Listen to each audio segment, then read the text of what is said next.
ಈ ಧಾರವಾಡ ಆಸ್ಪತ್ರೆ ಭಾಳಷ್ಟು ಜನರಿಗೆ ಇದು ಸೇವೆ ನೀಡ್ತಾ ಇದೆ. ಒಂದು ಇದರಲ್ಲಿ ಬೇರೆ ಬೇರೆ ಅಭಿವೃದ್ಧಿ ಮಾಡುವಂಥ ಕೆಲಸಗಳೆಲ್ಲ ಇದೆ.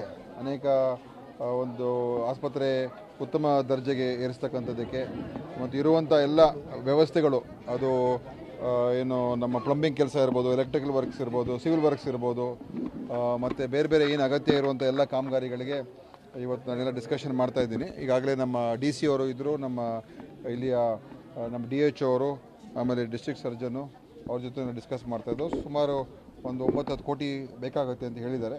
ಸೊ ಅಷ್ಟು ಅಮೌಂಟನ್ನು ನಾನು ಮಾಡಿಸ್ಕೊಡ್ತೀನಿ ಅಂತ ಹೇಳಿದ್ದೀನಿ. ನಮ್ಮ ಡಿಸ್ಟ್ರಿಕ್ಟ್ ಮಿನಿಸ್ಟ್ರು ಆಗಲೇ ನನಗೆ ಅದು ಬೆಳಗಾಂ ಅಧಿವೇಶನದಲ್ಲೂ ಚರ್ಚೆ ಮಾಡಿದರು. ಆದ್ದರಿಂದ ಆವಾಗ ನಾನು ಎಸ್ಟಿಮೇಟ್ ಎಲ್ಲ ಮಾಡಿಸಿದ್ದು.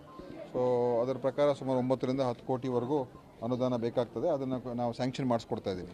ರಿಪೇರ್ಗಳಿದೆ, 20 ಲಕ್ಷಕ್ಕೋ 50 ಲಕ್ಷಕ್ಕೋ 1 ಕೋಟಿ ರೂಪಾಯಿಗೋ ಏನೇನು ಅಗತ್ಯ ಇದೆ ಅದೆಲ್ಲವನ್ನು ಕೂಡ ನಾನು ಇವತ್ತು ರಿವ್ಯೂವಲ್ಲಿ ನೋಡಿಬಿಟ್ಟು ಎಷ್ಟು ಸಾಧ್ಯ ಆಗುತ್ತೆ ನಾನು ಈಗಲೇ ಸ್ಯಾಂಕ್ಷನ್ ಈ ವರ್ಷವೇ ಸ್ಯಾಂಕ್ಷನ್ ಮಾಡಿಸೋದಕ್ಕೆ ನಾನು ತೀರ್ಮಾನ ಮಾಡ್ತೀನಿ.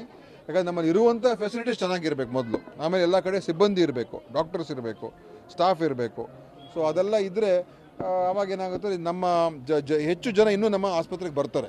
ಹೌದಪ್ಪ ಅಲ್ಲಿ ಸರ್ವಿಸ್ ಚೆನ್ನಾಗಿದೆ, ಡಾಕ್ಟ್ರುಗಳಿದ್ದಾರೆ ಅಂತ ಹೆಚ್ಚು ಜನ ಬರ್ತಾರೆ, ಹೆಚ್ಚು ಜನಕ್ಕೆ ಪ್ರಯೋಜನ ಆಗುತ್ತೆ. ಅದನ್ನು ಮಾಡೋದಕ್ಕೆ ನಾವು ಪ್ರಯತ್ನ ಮಾಡ್ತಾಯಿದ್ದೀವಿ. ಈಗ ನಾನು ರಿವ್ಯೂ ಆದಮೇಲೆ ಇನ್ನೂ ಡೀಟೇಲ್ ಆಗಿ ಬೇಕಾದ್ರೆ ಆಮೇಲೆ ಹೇಳ್ತೀನಿ ಏನೇನಿದೆ, ಮುಂದಕ್ಕೆ